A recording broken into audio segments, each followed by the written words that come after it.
ನಿನ್ನ ಸಹಾಯ ಸಹಕಾರಕ್ಕೆ ನಾವು ಯಾವತ್ತು ಸುಮ್ಮನಾಗಿರ್ತೇವೆ. ಮಾತನಾಡಿದೆವು ಗೆಳೆಯ, ನಮ್ಮಿಬ್ಬರ ಸ್ನೇಹದ ನಡುವೆ ಋಣದ ಮಾತು ಯಾಕೆ? ನೀನೇನೇ ಹೇಳದಿದ್ದರೂ ಈ ಪಲ್ಲವಿಗೆ ಹೇಳು.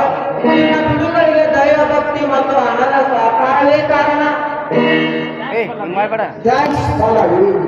ಸೂರ್ಯ, ನನ್ನ ಮನೆತನವನ್ನು ಪರಿಸ್ಥಿತಿಗೆ ಬಂದ ಆರಾಮವನ್ನು ಎಳೆದು ತಂದ ನಮ್ಮ ತೆಂಗಿನ ತೋಟದಲ್ಲಿ ತುಂಡಾಗಿ ಕಾಸ್ತಂತೆ ನಾವು ಮೆಚ್ಚಿನ ಸರ ಮಾಡಿ ನಾವು ಮೂರನೇ ಬಿಸಿಲಿಗೆ ತೋರಣ ಕಟ್ಟಿದಾಗಲೇ ನಮಗೆ ಸಮಾಧಾನ.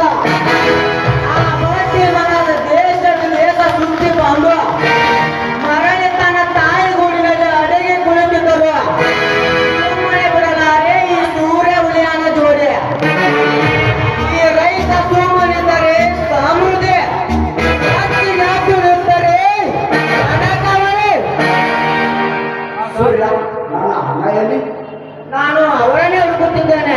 ನೀನು ಪಲ್ಲವಿಯನ್ನು ಮನೆಗೆ ಕಳಿಸುವ, ಮಾನನನ್ನು ಹುಡುಕುತ್ತೇನೆ. ಆಯ್ತು.